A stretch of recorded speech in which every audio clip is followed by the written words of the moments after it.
Welcome to the Versa Business Tips Podcast. I'm your host, founder, and CEO of Versa Business Systems, Shaheen Mazloom. We are here with a guest today that's a professional when it comes to software, sales, marketing, and tying all those things together to provide a great product to businesses. Peter Bonney, how you doing today, brother? Thanks for joining us. Yeah, thank you, Shane. It's great to be here. Thanks for having me. Absolutely, man. So for those out there that don't know what you guys do, tell us a little bit about Fast Break and your your position. Yeah, sure. So we focus on companies that sell to large businesses and have to win business through lengthy questionnaires like RFPs, RFIs, security questionnaires, compliance documents. Anyone who's ever sold either to a government or to, most big businesses, if it's over like $20,000, $30,000, they've probably had to go through a process like that. And it's a huge pain in the butt. Yeah, definitely. We're starting to see that ourselves. I think we just hit 7 years in business, but for the first 5 or 6, we were mostly targeting the low hanging fruit, which is your small, medium sized businesses, right? There's nothing wrong with that. I think the small and medium sized businesses are the ones that need the help the most. It's cool to save $1 billion company another $1 million, but a guy that's doing $100,000 a year could really use an extra 10 grand. You know what I mean? So, I get it, but yeah, with the larger business, it is just so much more complex. Besides it being a complex process, and a lengthy time period, what are the main reasons why you think people shy away from doing big business? I think another thing is it's hard to figure out who to talk to, right? So that's very true. Yeah. I mean, I know that, look, we ourselves, our customers range in size from small businesses like, 1, 2, 3 person shops on up to huge organizations. Cause look, big businesses sell to big businesses, and small businesses sell to big businesses. That's the common thread is selling to a big business. Yeah. And so for us, like at a small company, like I can figure out who to talk to. That's really easy. Yeah. At a big company, then you start to get into this complexity of like, okay, my end user, like the person that I'm going to help might be, I don't know, like an analyst level, director level, something like that, but they can't write the check. Right. Like they might have to go 2 levels above them to get approval. And so then, it's like, okay, the actual sale is very complex because you're not going to sell to the guy that's writing the check because that guy doesn't really care. He's just writing the check. And then you can't fully sell to the person that's making the decision because they can't write the check. Oh, trust me. Yep. It is. I totally get what you're saying. Yeah. I mean, that's probably the hardest thing is trying to figure out who to go to. Oh yeah. And like, there are whole books about doing this, right? Like, selling DeVito, is one that comes to mind. And there's like a bunch of others that I'm forgetting off the top of my head. It's a huge topic of discussion. Like there are whole podcasts that focus on this and sort of building, selling to buying teams, going to power, getting to power, how you tactically do it, where like, the account rep, maybe, multi-threads at one level, and then you get like executives to come in at the higher level. Right. But, that doesn't like those tactics are great. If you're a 1,000-person company, you've got like, a 50-person sales team. And so it's like the account executive has like 2 levels of people above them that they can call on to sort of go, like, or if you're using AI and you have a software that can do it for you. Sure. But then it's like, but like even then though, right? If you're just like one person, you're a 1-person go-to-market team and, you're running a small business and you are trying to sell to a big company. It's like, okay, look, my first contact is with say I'm selling to a sales team. I talk to an account executive. I know that I'm going to have to get approval from the head of sales. Like it feels weird to just go over the head of the person you're talking to yourself. Yeah. And reach out to the head of sales. Like you've got to go through this whole dance of kind of asking for, introductions to people above them and convincing them that they need them. It's complicated. I know why people don't want to do it. Yeah, 100%, 100%. So do you suggest that people that are trying to talk to big businesses that they're reaching out to multiple people within a company? I mean, that's just personally, that's how we've always done it. I'll download, I can get the list of everybody that works at every C-level executive at Wells Fargo if I want Yes. to, and I could download all their cell phone numbers and text them all or email them all or whatever. The data's out there, Yep. right? Mhm. You just got to know where to look, and it's really not hard. Quick Google search, and you've got sales intel. You've got what is it? Zoom Zoom info. Zoom info. That's it. Yep, Zoom info, and then you've got sales kit, Follow. and I Yeah. mean, there's just so many of them. You can get Yes. anybody's contact info now, and it's great. So is that generally what people are doing? Is they're reaching out to a bunch of people, seeing who they can get a response for, and then just kind of adjusting the process from there? Yeah, I think look, for an initial contact, I think that makes a lot of sense. I think, yeah, look, you've got to go wide because you don't Yeah. know.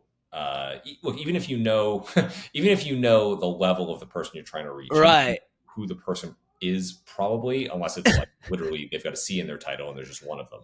Yeah. And that even then, the odds that Yeah. you're going to get a response from them suggest that like no, you should actually like even if you're selling to the CFO, like you should 100%. CEO, Right. and you should reach out to the COO, and you should reach out to the president, and you should reach out to the head of compliance, like whatever it is, because they're all going to get involved eventually if you're targeting that high. Exactly. Yeah. But Somebody's gotta like it. Somebody's gotta be excited about it, and hopefully somebody responds so you can actually get something going. But yeah, I the first time I did it, I was kind of nervous, but I was like, I was like, what do I have to lose? yes, Like worst case scenario, sure. nobody responds. I'm like, okay. And that's the thing that I think maybe to like try to lower the pressure on this and to make it feel a little less intimidating. Like one thing I always remind myself of is that nobody's going to remember. Like Right. if I reach out to 5 different people, 10 different people, 100 different people at a company, and I email them 3 times, 4 times, 5 times, if I actually gain traction with one, like, and then it gets back to one of those same people that I've already emailed, they're Yeah. not going to remember. They're not going to remember, no. Unless Doesn't they've actually had a conversation with you. Yes. They're not going to remember, oh, yeah, I remember that email that I got. Like Yeah. how many emails they get every single day. And Yes. most likely, if they didn't see it, it's probably because it hit one of their spam filters and they haven't even seen it at all. You know what I mean? It's, Yep. And yeah, but if they do remember, that's a good thing. It means that like it registered somewhere in their brain. They didn't yeah. do anything about it, but they're like, oh yeah, okay, all right, I'll remember this.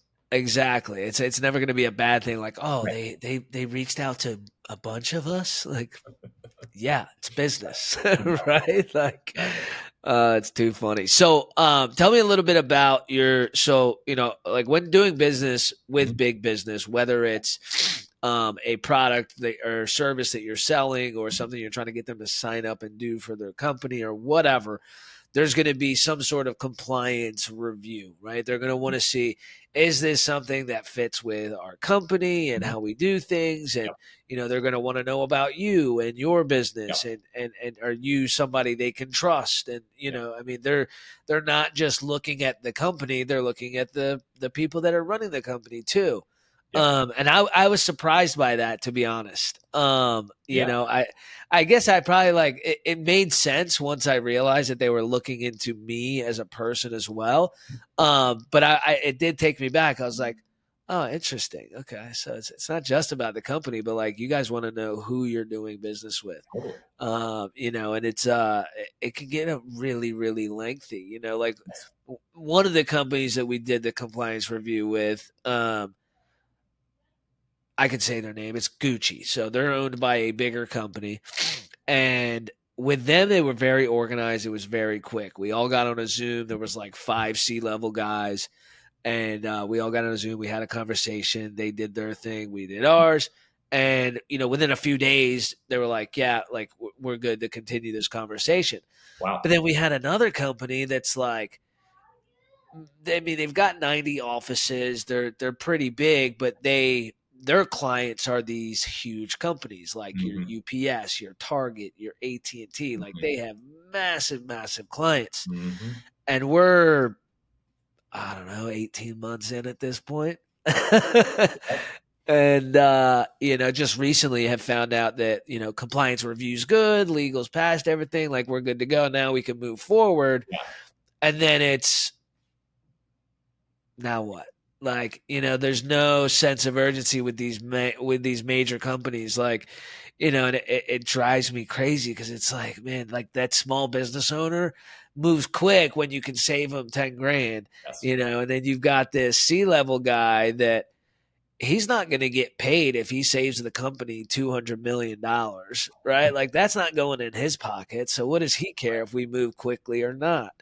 Um, what like doing business with big Absolutely. companies, like how do you create a sense of urgency with somebody that's already at the top of their game, right? Like they're not going to become the CEO because the Mhm. CEO's got another 10 years left. Yeah. Like how do you create a sense of urgency with those guys if a promotion doesn't matter to them and the money's not going to them anyway? Yeah, no, it's a really tough question. Like there's three reasons why companies fundamentally make decisions to do business with anybody, right? They're going to Right. make more money, they're going to save more money, they're going to reduce risk.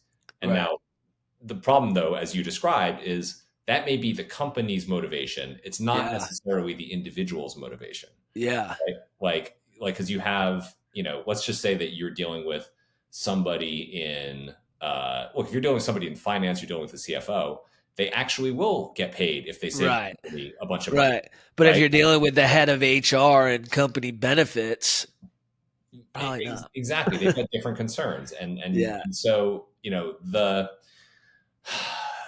it really depends on the audience. But like, Yeah. look, to drive urgency, you got to hit one of those triggers and you got to figure out which of those triggers is going to motivate the person. And like, I'm not the foremost expert on this, but in my experience, if you're dealing with somebody who's broadly under sales or marketing, right? They're on the revenue side of the business, Right. like then growing revenue. That's the story. Like they don't Yeah. care that much about saving money. Like Yeah. maybe they care a little bit, but not much, right? So Right. like How is it? Yeah, but I mean, you could if you move the conversation into how is this savings going to help us increase revenue?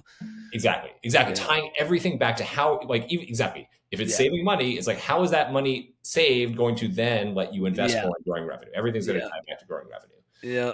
If you're selling to somebody on the finance side, the CFO or whatever, like savings, they Yeah. want to see savings. They want to see the numbers go down. That will motivate them. For just about everybody else in the organization, I think, like if you're falling under legal, operations, compliance, HR, I think the only thing that can really motivate people to move fast is if they're a little bit afraid that if they don't do it, Right. something bad might happen, or that by choosing to work with you, by buying your product, they can avoid some bad thing that might happen. Right. So it's like the reducing risk element, because Yeah. 100%. Like sometimes I just want to be like, what if I told your CFO that you weren't moving forward on something that's going to save them $200 million a year? What do you that's think they yeah, would say to that? You know what I mean? But yeah, it's yeah. like I don't want to say it because then I'm like No, exactly. blackmailing. It sounds like I'm blackmailing them into Yeah, a decision. exactly. And to be clear, I'm not saying that like the threat of something bad I happening is that no, you I they brought know, this up. I know. But It's like how do you do that in a way that's not like well, you know what? Like I think the HR example is a good one, right? It's like yeah, this is not our product, but let's just say that you have a better you have a superior background check right, product or whatever, right? It's maybe then the message is very much focused on, look, you're hiring people all the time. right, You are running background checks today. You're not running them as well as you should be. And therefore, if something slips through, that's going to be a problem. And that's a problem that you could avoid by using our product, right. right? Like that's probably the tie-in there. Yeah. But yeah, it also depends on what you're selling, obviously. Yeah, 100%. Yeah. So, just more so, picking it apart of, what could happen if you Yes, don't make this exactly. decision, to move forward, or what happens between now and whenever you do decide to make the decision, right? Exactly. Like, Yeah. And that's the challenge with in the circumstance you described, right, where somebody's already said yes, right, right. but you're just getting the whole organization to make it happen. Like then you're really dealing with this diffusion of responsibilities where like somebody let's just take the HR example again, right? Somebody in HR has said yes. Well, now the contract needs to go through legal. That Yeah. person in legal doesn't have remotely the same concerns. Yeah. Right? So then, well, now you've got to create urgency all over again. And that's a real challenge. And it's like the further removed you get from the deal, the harder it is to create that urgency. 100%. Yeah. Yeah. The further time away you get from getting that initial yes, yep, the harder it gets. That's for sure. That's for sure. Um, so your software is designed to help reduce that time with the busy components of the process. Is that So is like that so about right? in a particular, in like a very particular way, right? So like, look, we don't help with, something just sitting on somebody's desk in legal, right? It's just, Right. but on the seller's side, right? Yeah. Like, look, you can't make your buyer go any faster than they'll go. I mean, you can Yeah. talk to them and try to move things along. But on your own side, what you have control over is when you get this 100 question, 200 question, 1,000 question long questionnaire that you've got to complete either to bid on the business in the first place Yeah. or to go through, like in our case, like an IT security review. We're selling software. If we're Right. selling to a big company, they're always going to put us through an IT security review. Yep. And, they can range in length from like, 100 questions to like, I've done them as long as 500 questions. Yeah. And that takes time. And it's like, if we ourselves are not, it's like if part of our process is taking weeks to complete, Yeah. like that's, Exactly. yeah, exactly. That's slowing down the process for ourselves. And A that's, hundred percent. so yeah, so we automate that part of the process so that like, either, for deals that are already in your pipeline that you're looking to close, like Right. instead of having to put weeks of effort into it, you can get it done in minutes or hours, right? I gotcha. And is that by taking the data that you've already done for past Exactly. questionnaire? Okay, so Exactly. you're It's plugging exactly, in all of the past information yeah, and putting it into the new. I gotcha. exactly.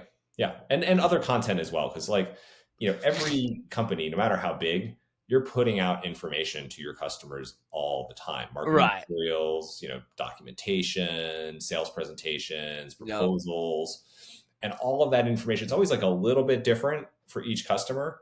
But in there is your core offering and the answer Right. to probably 90% of these questions that come up. And Yeah. so it's, we can take all of that information and use it to automate the process of responding to new stuff. Very cool. Now, is there times where the software is like, I don't have the best answer, and you're still Oh, gonna want to, manually do some of those questions? yeah, 100%. And in fact, that's actually it's one of the areas where we try to differentiate ourselves from some of the competitors out there. Yeah. Look, uh, you could take a different approach on the spectrum of, do we want to be really conservative Right. about like what the AI is going to answer, or do we want it to be like more creative? Like, I don't want to Yeah. suggest that, it's a bad thing if it kind of is like, pushing the boundaries a little bit to try and answer stuff, because some people actually want that. Yeah. Um, we Yeah, I've are on, noticed now you can ask it to grade the response. Like, I want you to sure, grade your yes, response, and just go with the ones that and are you can like get, 9 out of 10 or yeah, whatever. yeah. So we take the view of erring on the side of not answering. Like, if we're not confident that there's an answer in your data, we don't want to answer it. Right. And not everybody wants that. Some people want to say like, no, look, I want to fill in as much as possible, and like, let me go through and edit it. I personally would rather see like, 70% of a questionnaire completed and be confident that that 70% As is accurate pretty as accurate. possible. Yeah. Yeah. Versus 90% and having to kind of like Yeah. do like a little, just know that there's maybe 20% that's not accurate, but I'm not sure which 20%. Yeah. But look, it varies. But yes, it's a real important design decision that you've got to make when you're building a product like this. Yeah, 100%. And so now for cost wise, right? Is this something that if your company's not going to need it on a regular, consistent basis, is it a subscription, or how does a company go about utilizing your software? What does that look like? It is a subscription, but we have different subscription tiers, and in fact, we've got a free tier for small businesses, Oh, okay. because it's exactly the problem you describe, right? Like, if you do one of these a month or one every 3 months, Right. you know, it doesn't it doesn't really make sense for you to have to be paying like 100, 200, $300 a month for one user just on the off chance you're going to get one of these things. Right.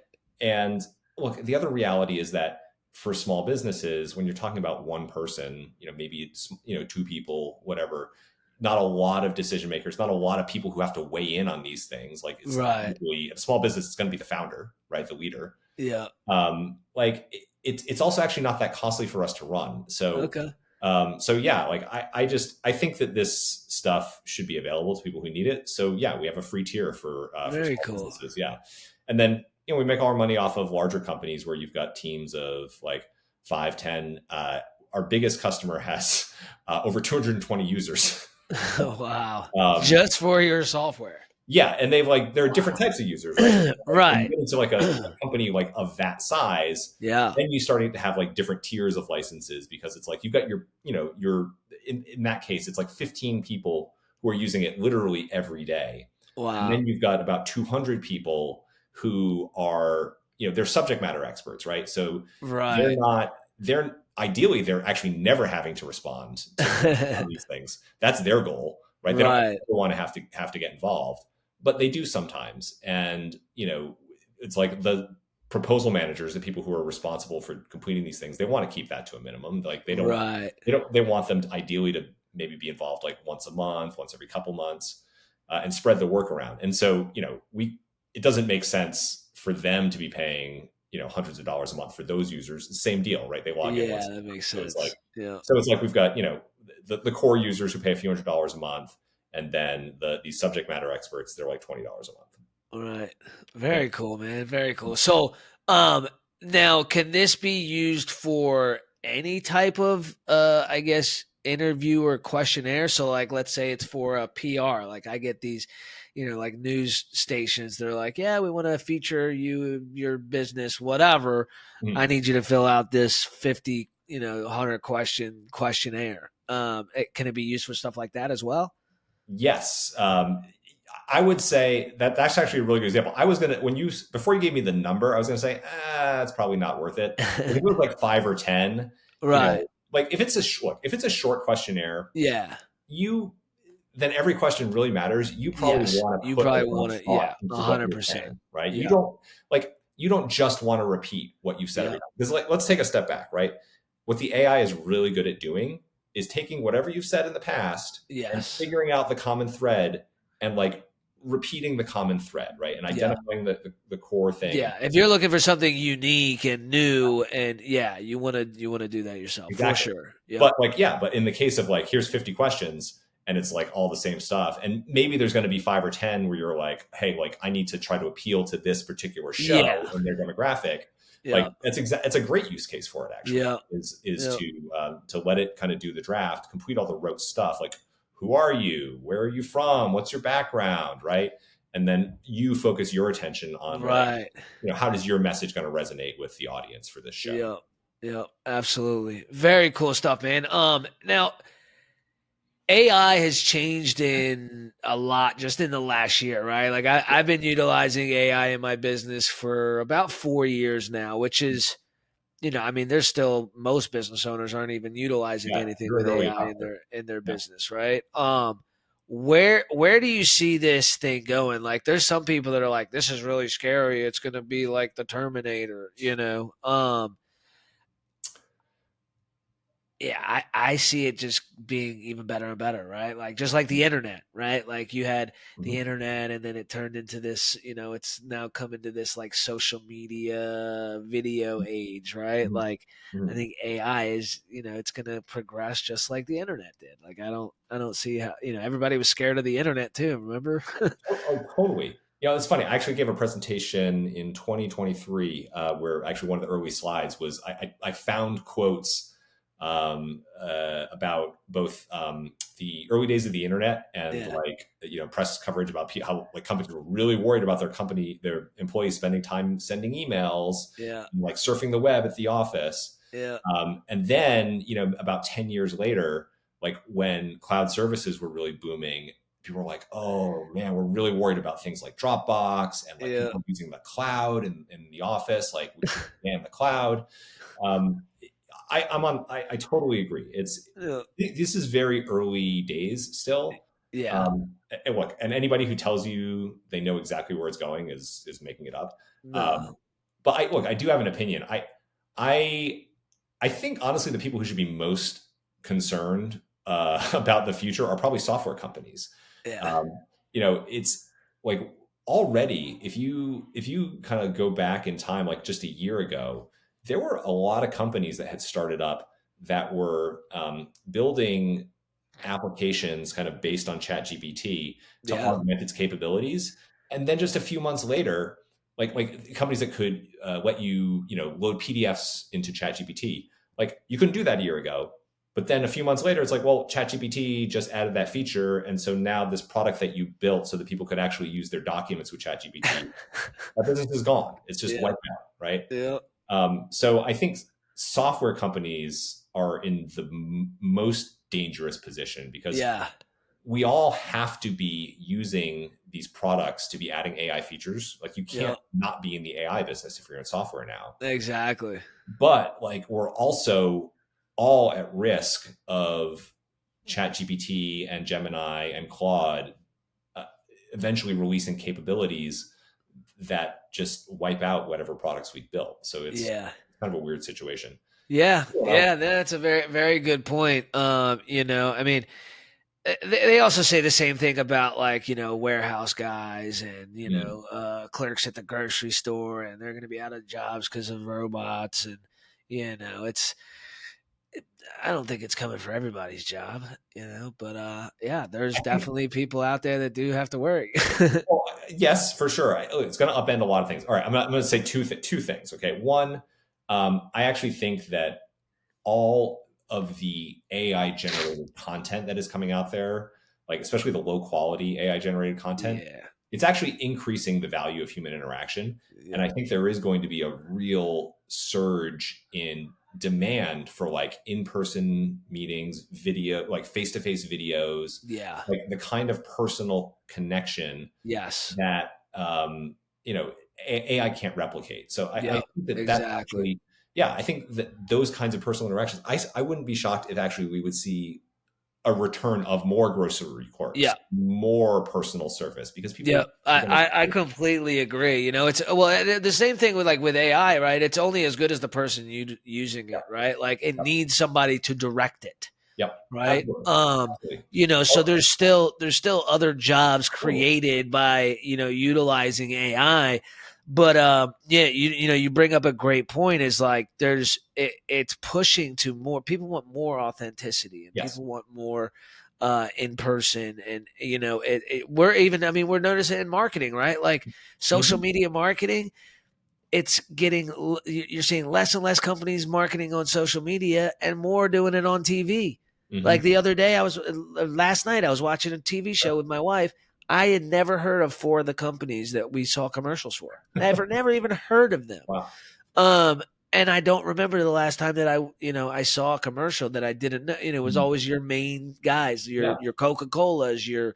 your whatever insurance company, your Yeah. Geico, is always the main guys. And you know, these things come and they change and they make us go back to how we used to do Mhm. things, right? Like it's pretty impressive. Yeah. Well, let me But I throw think AI is the same way. yeah, and let me throw one more thing in there.